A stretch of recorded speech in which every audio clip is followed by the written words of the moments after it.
Agora nós temos mais vozes do que tínhamos no início, né? Então vamos ler todos juntos. Salmo 23, a uma só voz, bem bonito, como a gente cantou, e a gente agora vai ler o Salmo. Deus, o nosso pastor, vamos juntos.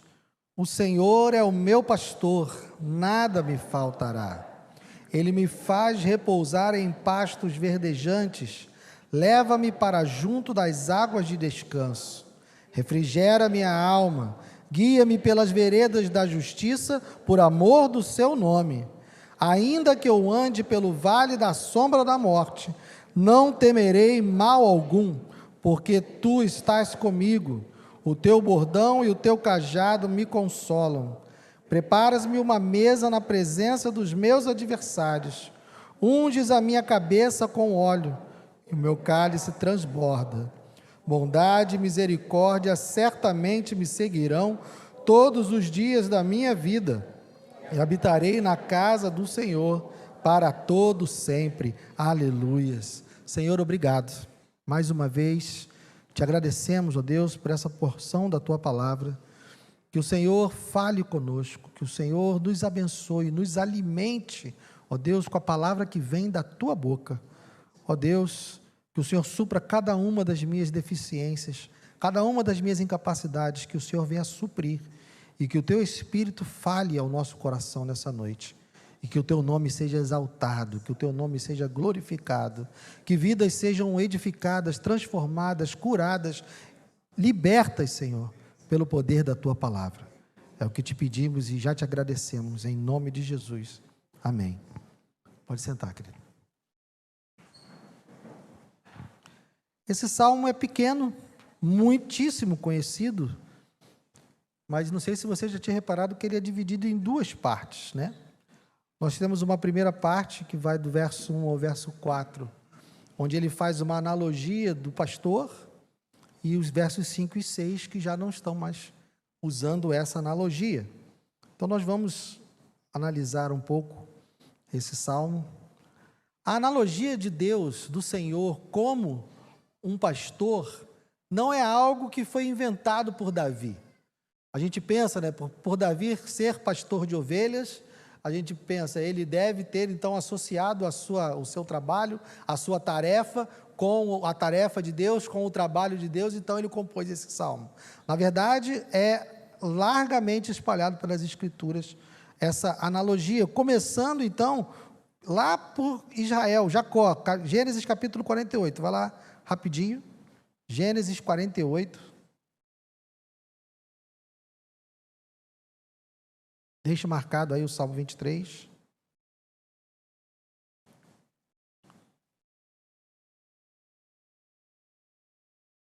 Gênesis 48, versos 15 e 16. O contexto é que Jacó já está no final da sua vida, está no Egito abençoado, porque foi acolhido por José, que estava como segundo no Egito, e agora ele, sabendo que sua vida está perto do fim, ele começa a abençoar seus filhos e abençoa também os filhos de José. Então, nos versos 15 e 16, ele diz: Israel abençoou José, dizendo: o Deus em cuja presença andaram meus pais, Abraão e Isaque, o Deus que tem sido o meu pastor durante a minha vida até esse dia, o anjo que me tem livrado de todo mal, abençoe estes meninos, que por meio deles seja lembrado o meu nome e o nome de meus pais, Abraão e Isaque, que cresçam e se tornem uma multidão sobre a terra. Avance aí para o Salmo 79. Antes de voltarmos para o 23, né? Salmo 79.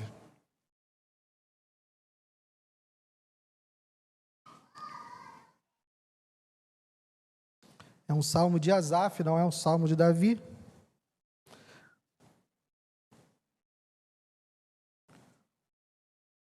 Salmo 79, no verso 13.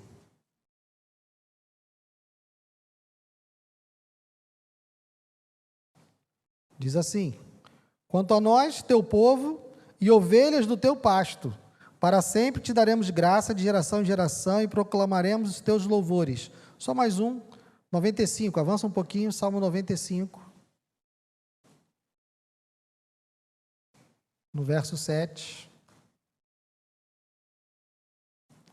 95, verso 7.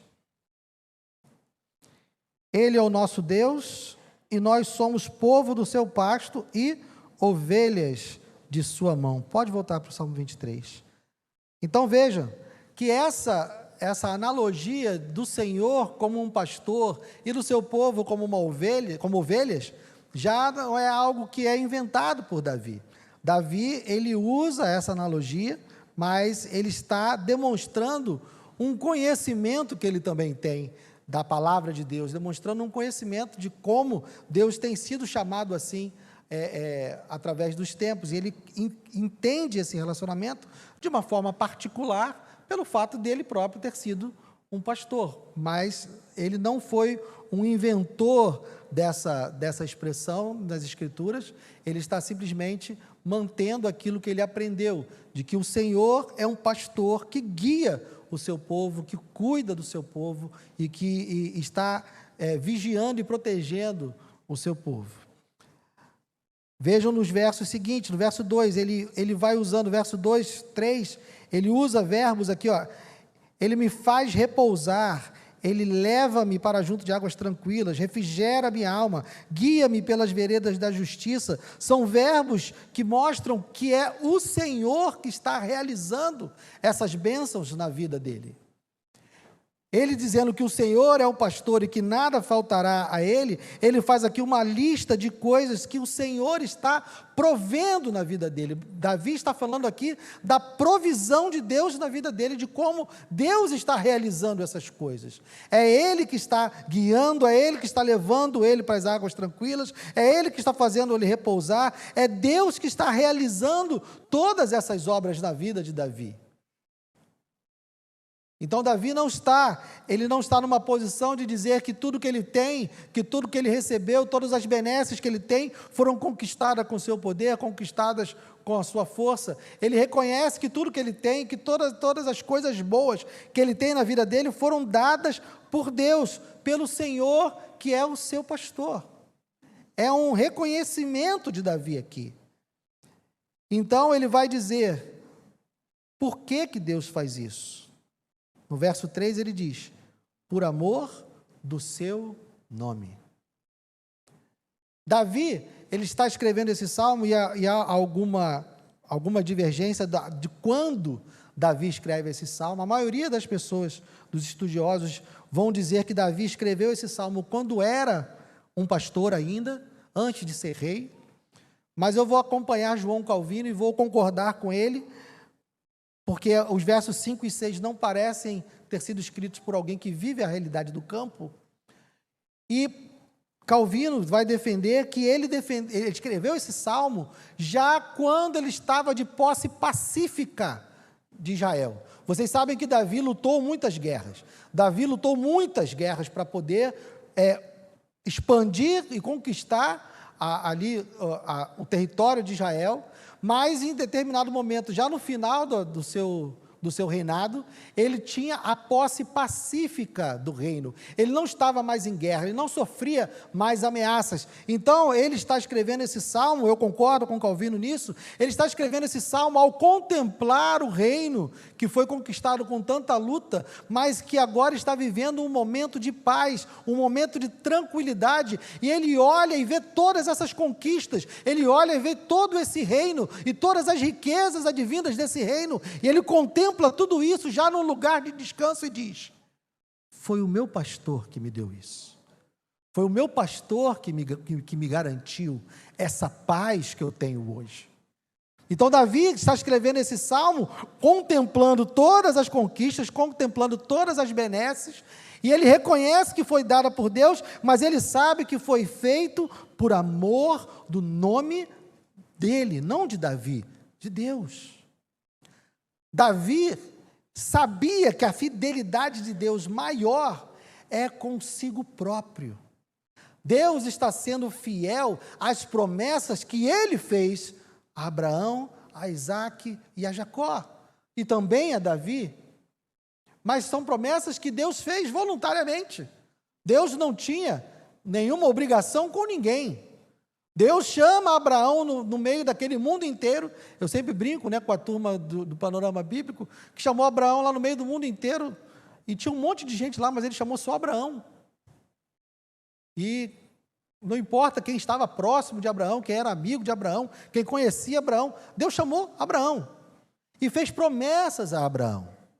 Por conta das promessas que ele fez, de que Abraão dele viria uma grande nação, seriam abençoados todas as nações da terra, e Deus estava dizendo que de Abraão viria o Salvador do mundo. Porque quando ele diz que em Abraão seriam benditas todas as nações da terra, todas as famílias da terra, ele já estava anunciando o Salvador que viria, que é o Senhor Jesus, da descendência de Abraão. Então Deus, quando faz essas promessas, Ele está sendo fiel a si próprio ao cumpri-las. Então, quando Davi tem essas conquistas, quando Davi tem esses resultados, ele olha para tudo o que aconteceu e ele vê que foi o Senhor que fez. E não foi porque ele gostava mais de Davi do que dos outros, não foi por causa de nada disso, porque Davi era superior, porque Davi era melhor. Não, ele simplesmente reconhece que Deus fez isso por amor do seu nome. Deus é fiel a si próprio, e Ele vai cumprir todas as promessas que Ele faz, não porque alguém mereça, não porque alguém tenha méritos em relação a isso, mas porque Ele é o Senhor, e Ele cumpre as suas promessas. Então Davi está escrevendo esse salmo de um lugar confortável, ele sabe o que é ser cuidado pelo Senhor. Mas também sabe que, na sua experiência, o caminho nem sempre é bonito. Ele fala da figura do pastor, né? O pastor está conduzindo ovelhas, está conduzindo o rebanho, levando o rebanho de um lugar a outro, mas nem sempre o caminho é belo, nem sempre o caminho é fácil. E aí ele fala no verso 4, ainda que eu ande pelo vale da sombra da morte. Ele sabe que o caminho nem sempre vai ser bonito, ele sabe que nem sempre vai ser fácil, mas ele está tranquilo, porque ele confia no pastor, ele confia naquele que está à frente, e ele diz, não temerei mal nenhum. Com a experiência que Davi tem, junto com o seu conhecimento da história de Israel, ele vendo que Deus, até aquele momento, Deus cumpriu todas as promessas que ele fez. E somado a isso, somado ao saber a história, saber que Deus tinha cumprido as promessas, ele tinha as suas próprias experiências com Deus. Ele sabia que Deus ia conduzir. Ele sabia que Deus ia protegê-lo. Não que o medo não viesse. Porque aqui no verso 4 tem o seguinte, ainda que eu ande pelo vale da sombra da morte, não temerei mal nenhum, porque tu estás comigo, o teu bordão e o teu cajado me consolam. Aqui o consolo vem porque provavelmente ele se atemoriza. Nós somos carne, Davi também era carne, e havia momentos onde provavelmente ele se atemorizou. E a gente também se atemoriza diante de determinadas coisas. E aqui o verso nos dá a entender que o cajado e o bordão de Deus nos consolam, porque apesar de nós termos medo, apesar de nós termos algumas ansiedades, nós não ficamos paralisados, nós não somos destruídos por elas, porque o Senhor nos consola e diz, confia, não temas, eu sou contigo.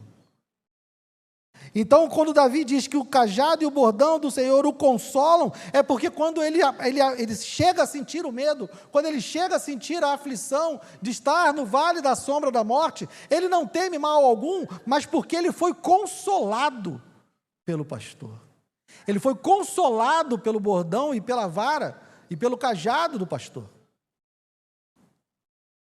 Eu e você podemos ter momentos em que ficamos temerosos, mas o Senhor vai nos encorajar a prosseguir.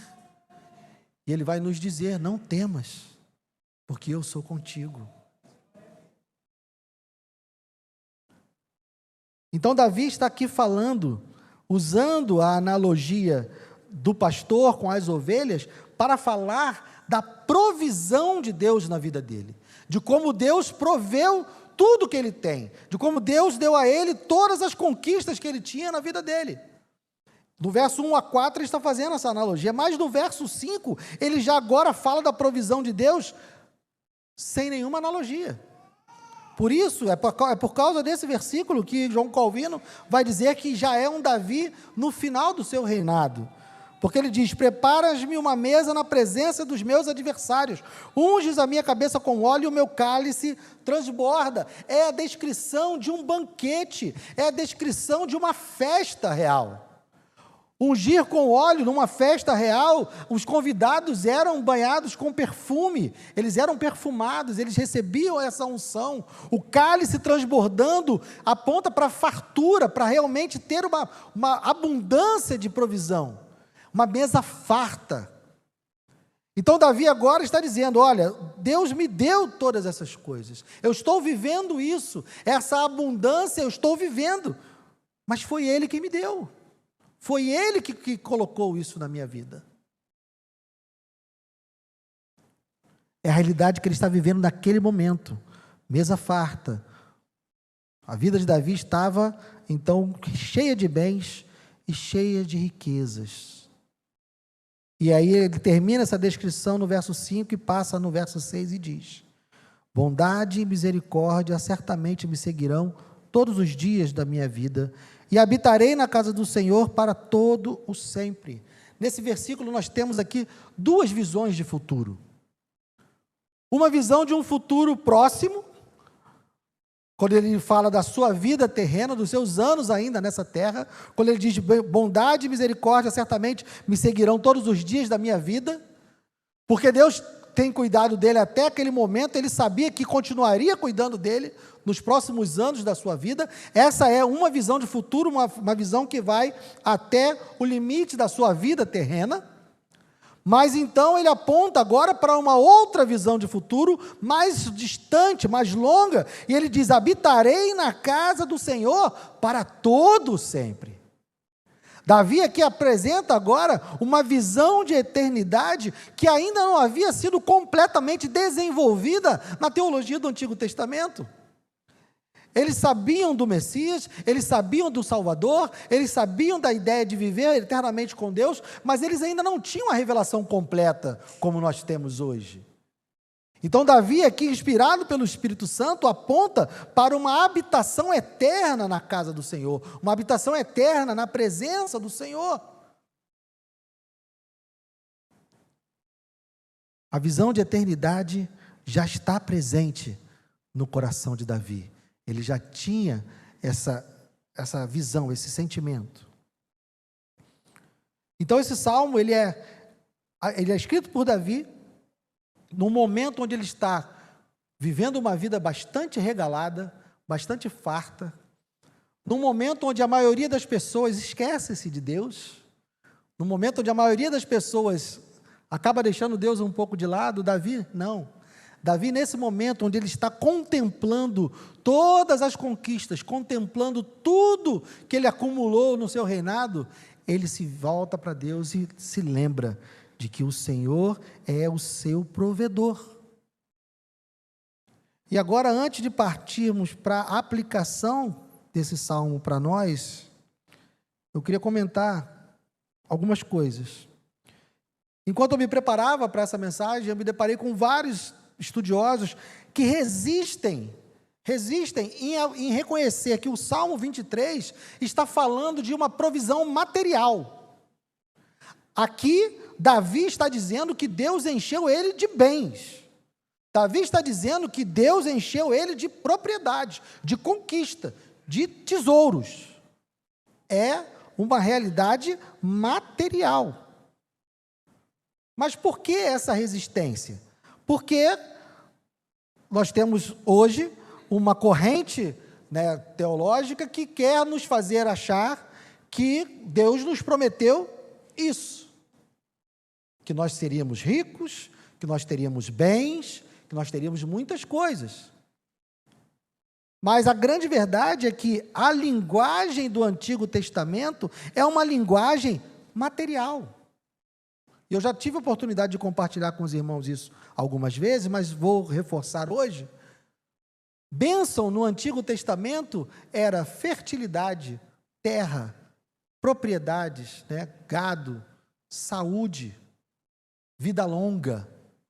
Isso eram as bênçãos do Antigo Testamento. Uma pessoa abençoada era uma pessoa que tinha muitos filhos, uma pessoa que tinha terras, que tinha gado, que não estava doente e que vivia muito. Essa era a ideia de bênção no Antigo Testamento.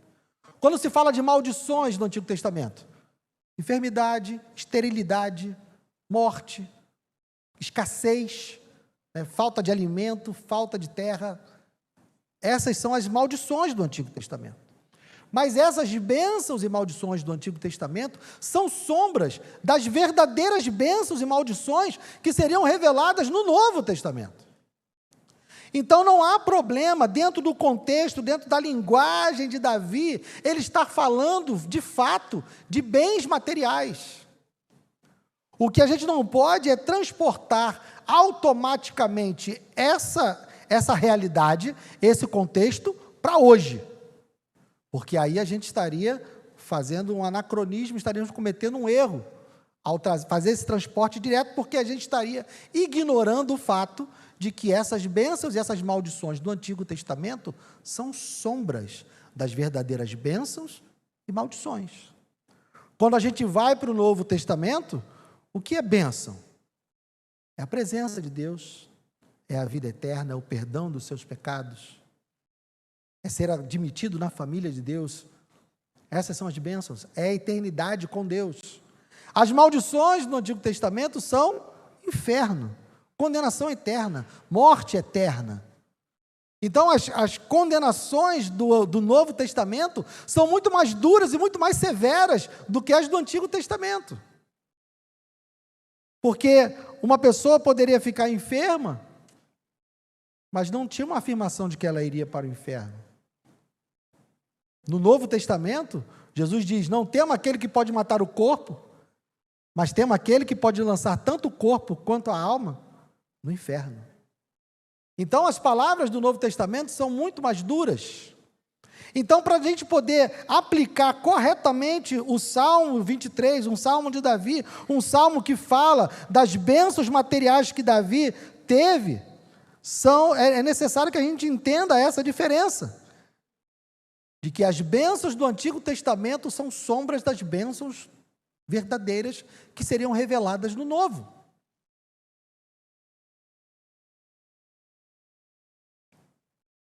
Então Davi sabia mais. Ele diz no verso 6, habitarei na casa do Senhor para todo sempre. Esse mais que Davi sabia, esse mais, essa profundidade maior, essa amplitude maior das bênçãos, que iria além da vida terrena, que iria para além dos anos que ele vivia nesse mundo, essa realidade ela é revelada no Novo Testamento.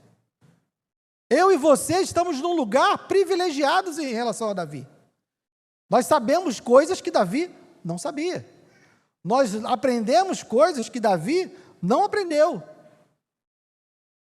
Nós temos a revelação do Filho, nós temos a revelação de Jesus Cristo para nós. E a grande questão é como é que homens e mulheres pecadores como eu e você poderiam habitar para sempre na casa de Deus. Davi tinha essa visão: habitarei para sempre na casa do Senhor. Mas a grande pergunta é como é que homens e mulheres como eu e você poderíamos passar a eternidade na casa do Senhor, que é um Deus perfeitamente santo,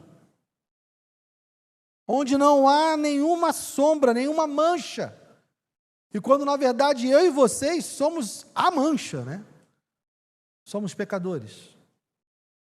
Essa revelação Davi ainda não tinha, ele tinha ideia, ele sabia que não seria por meio do sistema sacrificial. Vamos lá, Salmo 32, rapidamente.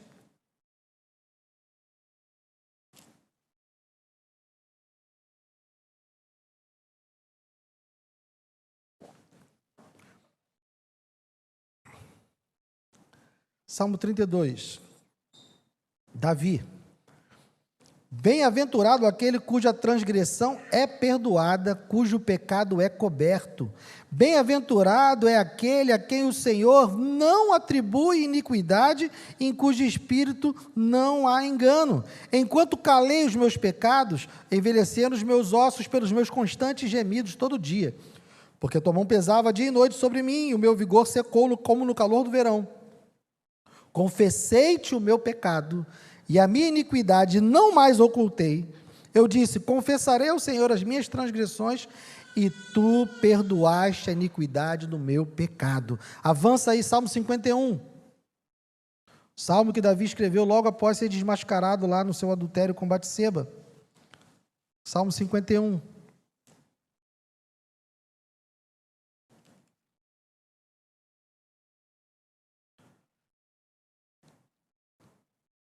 Compadece de mim, ó Deus, segundo a tua benignidade e segundo a multidão das tuas misericórdias, apaga a minha transgressão, as minhas transgressões. Lava-me completamente da minha iniquidade e purifica-me do meu pecado. Avança um pouquinho, nesse salmo mesmo. Ele vai dizer, verso 16, pois não te agradas de sacrifícios, do contrário, eu os ofereceria, e não tens prazer em holocaustos. O sacrifício agradável a Deus é o espírito quebrantado. Coração quebrantado e contrito, não o desprezarás, ó Deus. Então pode voltar lá para o Salmo 23. Percebam que Davi, mesmo estando localizado naquele tempo histórico, mesmo sem ainda ter visto a revelação completa de Deus, sem ter conhecido, de fato, a obra de Cristo realizada na cruz, ele tinha plena consciência de que os seus pecados não eram perdoados por causa do sangue de bodes. Ele tinha completa certeza que dependia da misericórdia de Deus, ele tinha completa certeza que dependia que Deus graciosamente perdoasse os seus pecados. Ele se arrepende dos seus pecados e pede perdão pelos seus pecados. Então, Davi já tinha essa ideia. Então, nós que já temos a revelação completa, sabemos que o Senhor providenciou um meio de homens e mulheres como eu e você, pecadores, habitarmos na casa dele por toda a eternidade. Ele enviou o seu Filho para pagar o preço do meu e do seu pecado e morrer no nosso lugar. Ele anunciou isso e ele realizou isso em nosso favor. Deus, pela sua graça, pela sua misericórdia, sabendo que todos nós somos incapazes de alcançarmos a virtude, de alcançarmos, de obedecermos a lei, porque somos pecadores, somos completamente incapazes de salvar a nós mesmos, o Senhor providenciou o sacrifício definitivo e perfeito, para que eu e você pudéssemos habitar eternamente na casa do Senhor. É por causa do sacrifício de Cristo, é por causa da obra realizada na cruz, é porque Ele levou sobre si os meus e os seus pecados, que nós poderemos passar e habitar para sempre na casa do Senhor.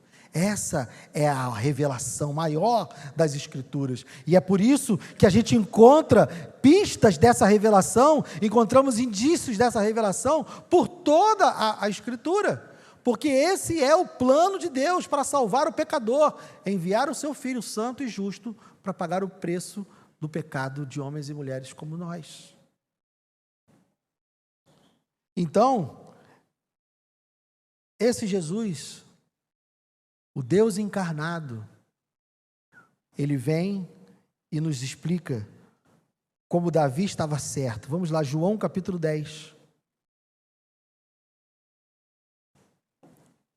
Evangelho de João, capítulo 10.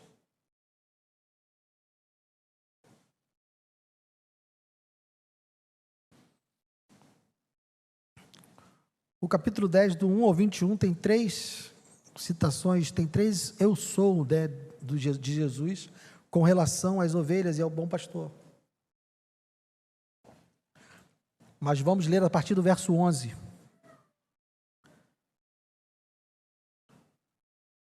Davi nos diz que o Senhor é o pastor, é o pastor dele e nada lhe faltará. E Jesus diz o que no verso 11? Eu sou o bom pastor. E o bom pastor dá carro? O bom pastor dá casa? O bom pastor dá riquezas? O bom pastor dá vida boa? Não. O bom pastor dá a vida pelas ovelhas. O mercenário que não é pastor, a quem não pertence às ovelhas, vê o lobo chegando, abandona as ovelhas e foge. Então o lobo as arrebata e dispersa. O mercenário foge porque é mercenário e não se importa com as ovelhas. Eu sou o bom pastor, conheço as minhas ovelhas e elas me conhecem, assim como o Pai me conhece e eu conheço o Pai e dou a minha vida pelas ovelhas. Ainda tenho outras ovelhas, não deixe aprisco, ele está falando de mim e de você aqui. Eu ainda tenho outras ovelhas, não deixe aprisco, preciso trazer também estas. Elas ouvirão a minha voz e então haverá um só rebanho e um só pastor. Por isso o Pai me ama, porque eu dou a minha vida para recebê-la outra vez. Ninguém tira a minha vida, pelo contrário, eu espontaneamente a dou. Tenho autoridade para entregá-la e também para reavê-la. Esse mandato recebi do meu Pai, só até aí. Então veja, Jesus está aqui dizendo, Davi estava certo. Eu sou o bom pastor, e Jesus aqui dá declarações da sua divindade, porque quando ele diz que ninguém tira a vida dele, que ele espontaneamente a dá, e que ele tem autoridade para entregá-la e também para reavê-la, ele está dizendo, eu sou Deus. Por isso o sacrifício de Cristo é insubstituível, porque Cristo é o único que é dono da própria vida. Eu e vocês não somos donos da própria vida. Se eu for dizer que vou entregar a minha vida a Deus em favor do seu pecado, Deus vai dizer, a sua vida já é minha. Sem falar dos meus pecados, né? Mas, mesmo que eu vivesse uma vida inteira sem pecado, eu ainda não seria uma oferta suficiente pelo seu pecado, porque eu não sou o dono da minha vida. A minha vida me foi dada por Deus. Jesus é o dono da sua própria vida. Ele pode dar a sua vida, e Ele tem autoridade para recebê-la, para reavê-la.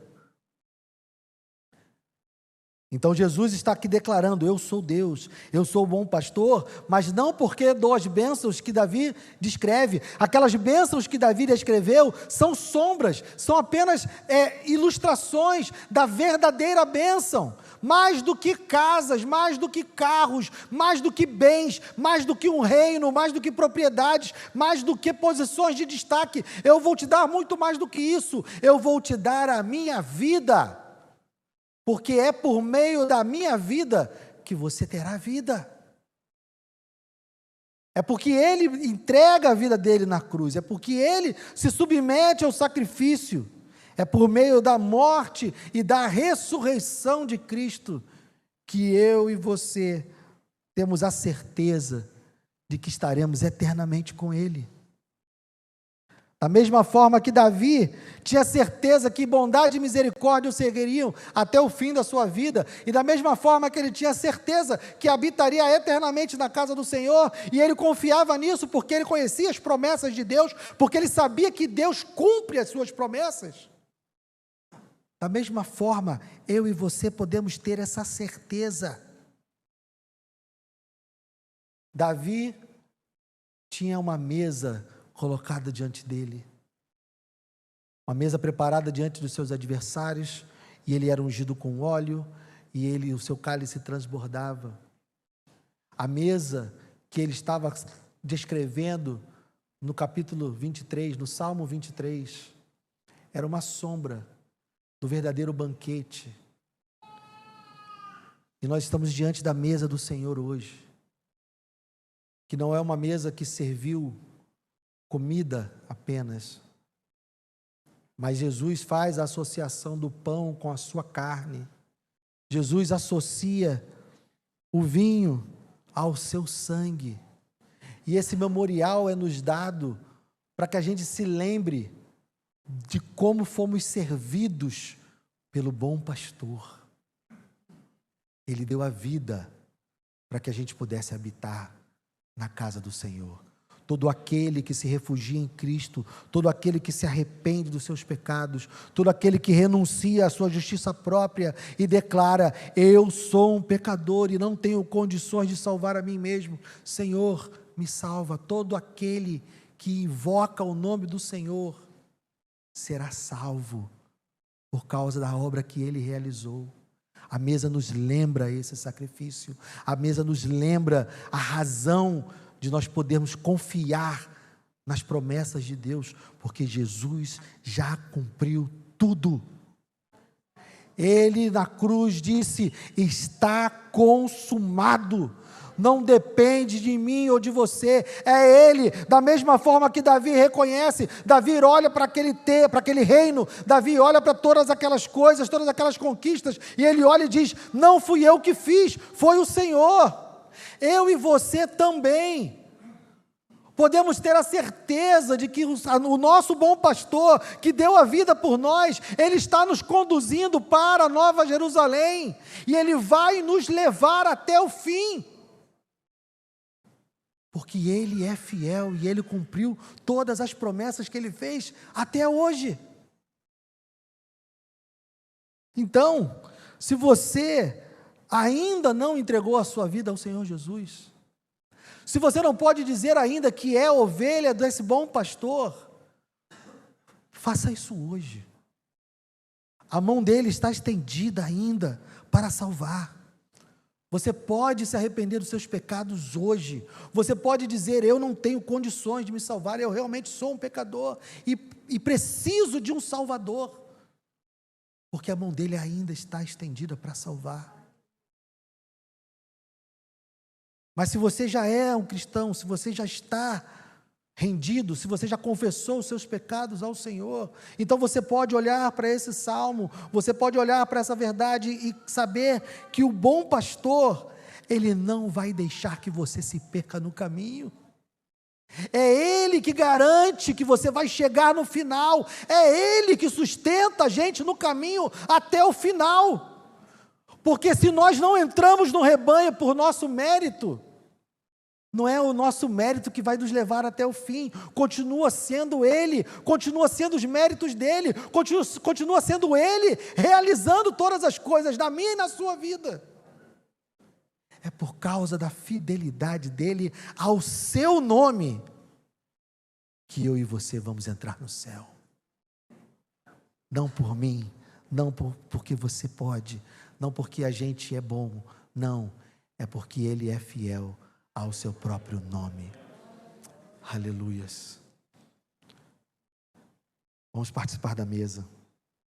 Queria chamar os irmãos que vão servir.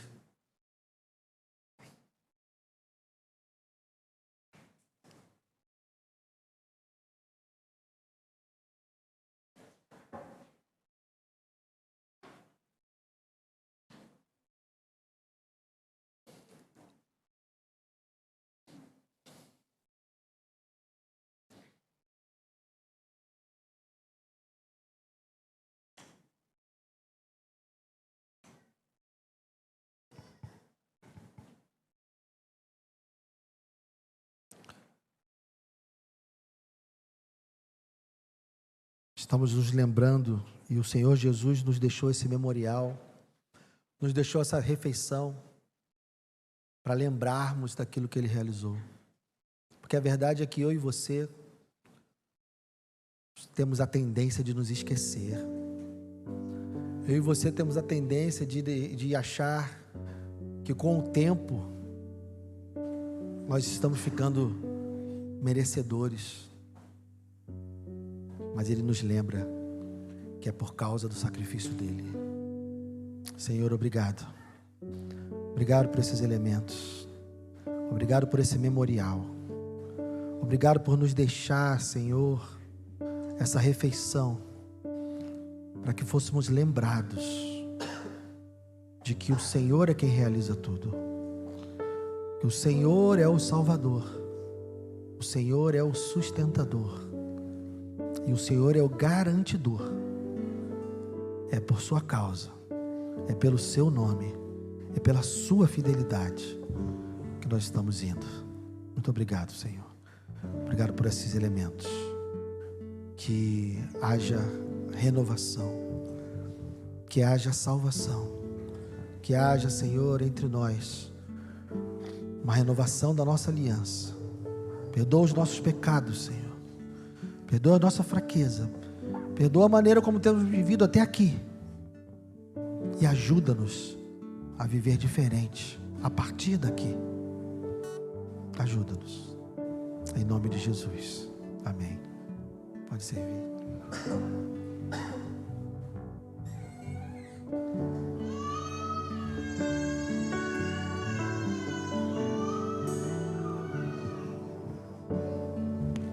Quem é que anda sobre o mar e acalma o temporal,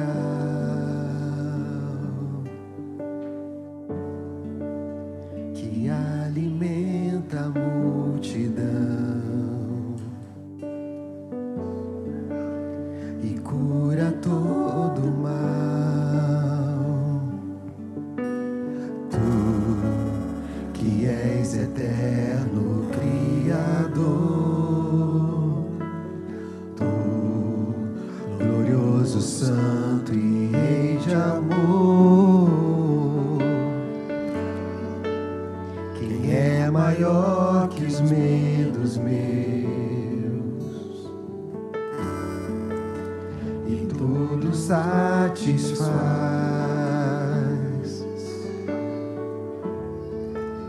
que no deserto faz chover,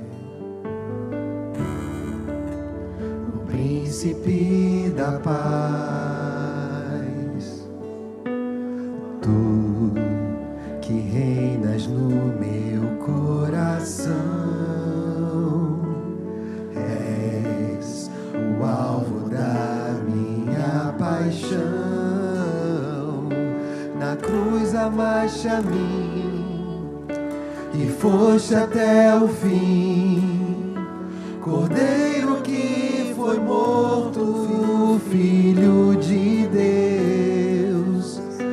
Mas não ficaste ali, provaste que é Senhor, e ao terceiro dia a vida triunfou. Tu és vencedor, Senhor. Tu és o verdadeiro vencedor. Aleluias.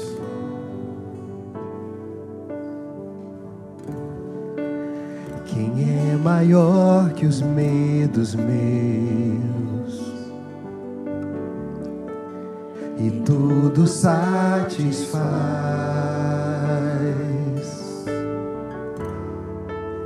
que no deserto faz chover, o príncipe da paz, tu que reinas no meu coração, és o alvo da minha paixão. Na cruz amaste a mim e foste até o fim, Cordeiro que foi morto, Filho de Deus. Mas não ficaste ali, provaste que é Senhor, e ao terceiro dia a vida triunfou. Na cruz amaste a mim e foste até o fim, Cordeiro que foi morto, Filho de Deus. Mas não ficaste ali, provaste que é Senhor, e ao terceiro dia a vida triunfou. Não passe de mim, não passe de mim, pois a minha alma te deseja. Não passe de mim, não passe de mim, porque a minha alma te deseja. Na cruz amaste a mim e foste até o fim. Cordeiro que foi morto, Filho de Deus, mas não ficaste ali, provaste que é Senhor, e ao terceiro dia a vida triunfou. Que parecia uma derrota, irmãos. Olhar para o Cristo crucificado talvez tenha parecido uma derrota para muitos. Os judeus não entenderam. Ninguém conseguiu conceber a ideia de um Salvador, de Deus, que está sendo crucificado e feito maldição. Mas essa é a inteligência de Deus, para que eu e você pudéssemos estar aqui hoje. Porque se não fosse assim, se não fosse o Deus encarnado morrer no nosso lugar na cruz, não haveria solução, não haveria meio. Era o único caminho e o Pai sempre soube disso. E a grande beleza do amor de Deus é que Deus sabia disso quando criou todas as coisas. Deus sabia disso antes de criar todas as coisas. Ele sabia que Adão e Eva cairiam. Ele sabia que seria necessário que o Filho morresse para que eu e você estivéssemos aqui hoje. Tudo isso estava no plano de Deus. Nada foi ao acaso. Nada foi algo, um plano B. Jesus não era um plano B. Ele sempre foi o plano principal. Isso é a prova de que Deus nos ama, porque Ele entregou o seu Filho. Yuri.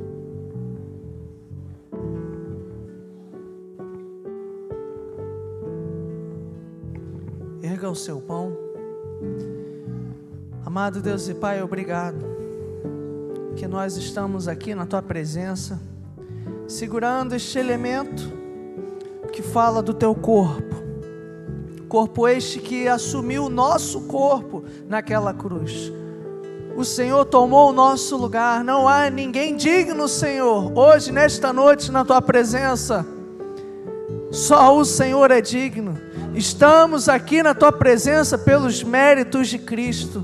Senhor, confessamos o que o Teu Filho fez, Senhor, por nós, na cruz do Calvário. Tomou a nossa culpa, o nosso pecado, o nosso lugar, Senhor, o abandono, o vexame, a vergonha, a dor que nós merecíamos. Obrigado por essa bênção, porque o Senhor é o nosso pastor, e por conta disso não temos falta de nada. Te louvamos, Senhor, te bendizemos.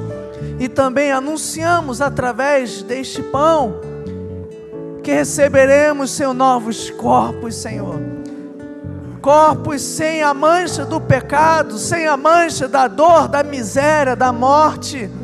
A obra que o Senhor começou em nossa vida, o Senhor há de completá-la. Portanto, Senhor, que este jantar celeste que o Senhor nos oferece nesta noite, alimente a nossa fé. Renove a Tua aliança conosco para mais um mês de luta, de perseverança na Tua presença. Abençoamos este pão, em nome do Pai, do Filho e do Espírito Santo. Amém. Comei dele todos, disse o Senhor.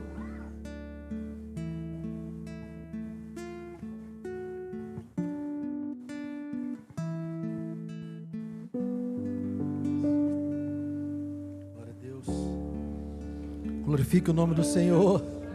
Obrigado, meu Deus. Aleluias. Obrigado. Eternamente gratos nós somos, Senhor, por tanta maravilha, ó Deus. Sabemos quem somos, eu sei quem eu sou, Senhor. Eu sei quem eu sou e eu sei que eu não mereço estar aqui, ó Deus. Estou porque o Senhor fez, porque o Senhor quis. Obrigado, Deus. Pastor Gilson. Pastor Gilson.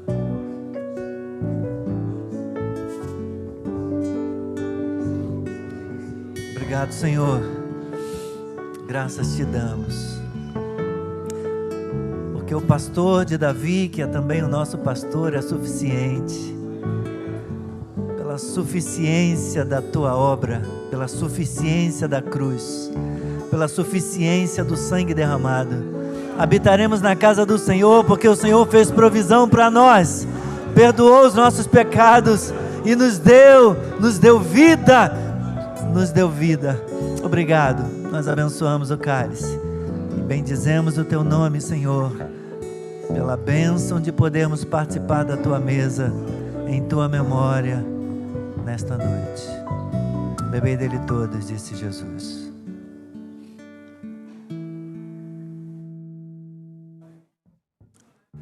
Aleluia, glória, glória ao Senhor. Bendito seja o nome de Jesus. Maravilhoso és tu, Senhor. Glória seja a ti. Nome sobre todo nome. Oh, bendito Senhor Jesus Cristo. Aleluia, aleluia. Obrigado, Senhor, obrigado.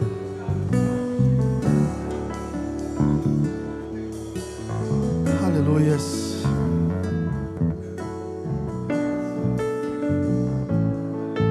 Vamos agradecer a Deus, Senhor. Obrigado por essa noite maravilhosa na tua presença, Deus. Que o Senhor continue falando aos corações, ó Deus. Aqueles que estão aqui entre nós essa noite, que ainda não tomaram a decisão, ó Deus, que o teu Espírito continue ministrando e que o Senhor convença, que o Senhor faça o milagre de convencer um pecador de que ele precisa se arrepender. Que o Senhor faça um milagre de tirar o coração de pedra e colocar um coração de carne hoje no coração desses irmãos e irmãs, Senhor.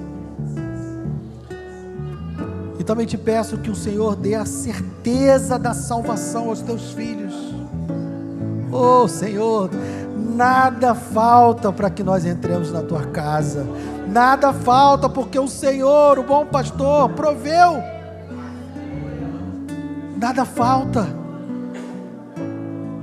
Porque a abundância de Davi, que era material, apontava para a abundância espiritual que o Senhor Jesus proveu para nós. Não falta nada para nós entrarmos no céu. Aleluias. Obrigado, Senhor. Que essa certeza acompanhe o coração dos teus filhos. Que essa certeza encha o coração dos teus filhos de gratidão. E que devotem a vida a Ti, não para ganhar algo, mas porque já ganharam tudo. Aleluias. Leva-nos em paz para os nossos lares. Guarda-nos, Senhor, de todo mal. Livra-nos, Senhor, de todas as tentações e do pecado que ferozmente nos assedia. E que nós possamos, ó Deus, ao longo dessa semana, ser instrumentos nas Tuas mãos, para falar dessa provisão, para anunciar essa salvação, Senhor, para compartilhar a Tua palavra com alguém, para orar por alguém, para convidar alguém para estar próximo, para poder compartilhar do Evangelho. Senhor, que nós não sejamos mais tão donos do nosso tempo como queremos ser, dono da nossa vida, dono do nosso recurso. Queremos ter as nossas vidas nas Tuas mãos e ser instrumentos nas Tuas mãos para abençoar, para que o Senhor continue salvando vidas, para que mais e mais pessoas entrem nesse rebanho e conheçam esse bom pastor. Aleluia. Obrigado, Senhor. Em nome de Jesus, amém. Que Deus os abençoe.